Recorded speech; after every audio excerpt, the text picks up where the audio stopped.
Well, it's easy. You pick and choose in exactly the way religious people pick and choose.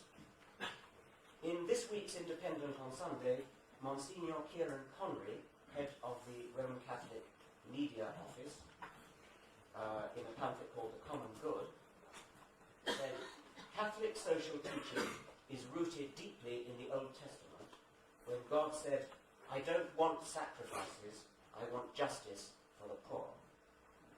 Well, I looked it up. It's true that you can find God saying that. He says it in Proverbs chapter 21, verse 3.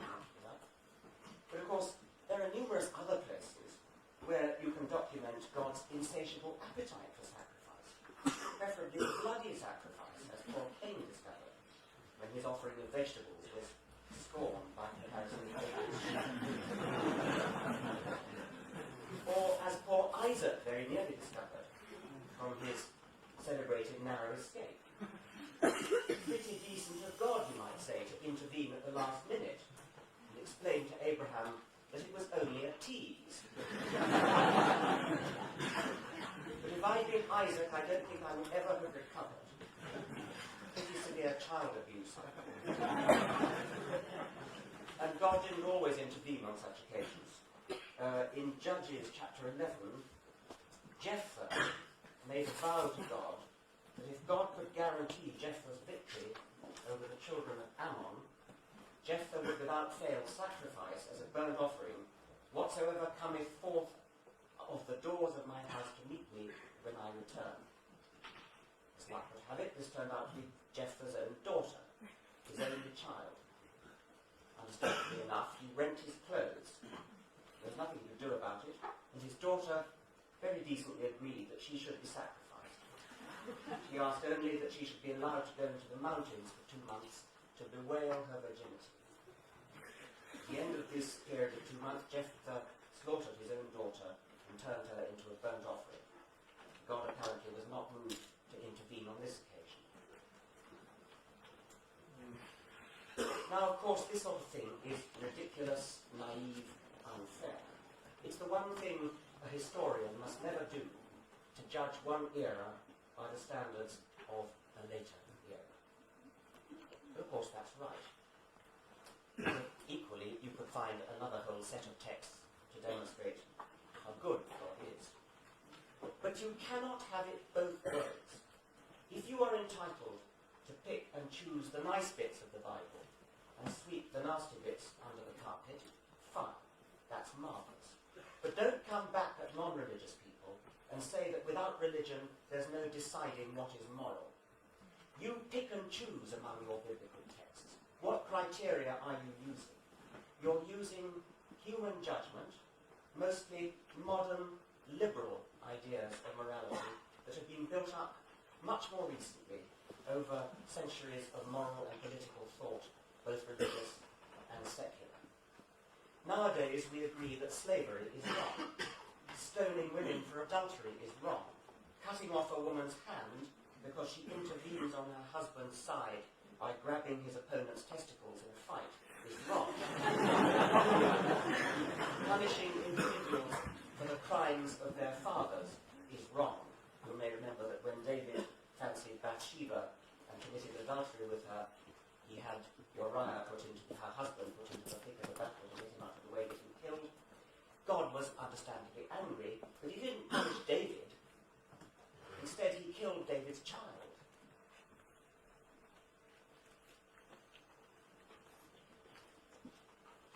Nowadays, we'd agree that wasn't just. Nowadays, we'd agree that if a man rapes a woman, he should not simply pay compensation to her father, and she should certainly not be forced to marry him. Nowadays, we'd agree that Joshua's unprovoked attack on the city of Jericho, whose citizens had given no offence and were simply getting on with their everyday lives, would not be considered moral. Indeed, the instructions God gave for the invasion of the Promised Land and the extermination of the people who were already there would nowadays be called ethnic cleansing, even down to the detailed instruction to kill all the males and keep the females for yourselves.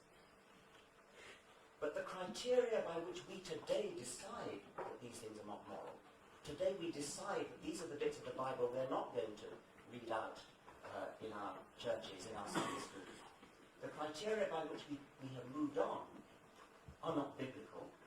I don't even think they're religious in inspiration. They're modern, liberal, humanist criteria. Now, there are still differences between religious and non-religious approaches to morality. Religious people often take a more absolutist view, for example.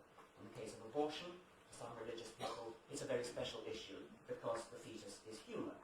Non-religious people might be more likely to take a somewhat more pragmatic view and ask questions like, is the nervous system of this fetus sufficiently well developed that it can feel pain? Should we perhaps worry more about hurting an adult chimpanzee rather than a human fetus because the chimp can think and feel more than the fetus? Or, say, if a man's life is saved by transplanting an organ from a pig, non-religious people will again tend to take a pragmatic view, but religious people might have to face various kinds of hang-ups. But these are minor differences compared with the huge area of agreement that any modern civilized people will have, as against the morality that would have seemed normal in biblical times. Now, biblical texts and DNA texts, the texts of the selfish genes, are not that dissimilar. They're both digital, they're both quite ancient. The DNA texts are about 3,000 or 4,000 million years old, and the biblical ones are about 3,000 years old. But otherwise they're somewhat similar. In both cases, they are in a sense prescribing a way of life. In both cases, the way of life that they're prescribing is supremely distasteful to me, and I suspect to many of you as well. In both cases, we have the freedom to rebel, the freedom to depart from the tyranny of the text. We have the freedom to sit down together and plan the kind of society in which we want to live. As I said, I think that freedom is one of many emergent properties of the fact that we have big brains. These big brains were originally evolved for purposes of selfish, short-term survival, but they became so big that they overreached themselves. They are now doing things which, from the point of view of the selfish genes, are bad, but we can do what we think is good, what we decide with our brains is good. We can consciously and deliberately overrule the dictates of the selfish genes. The important thing is that we should not get our moral precepts either from biblical texts or from the textual tyranny of the selfish gene. Thank you.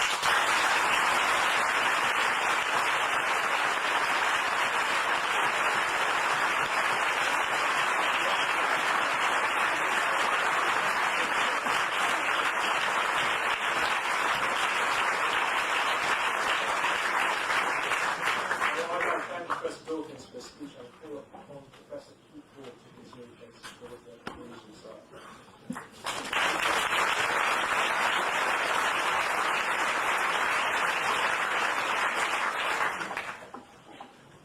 Well, of course, if you think a religious view has to stop with Leviticus, then these problems are going to be severe for religious believers.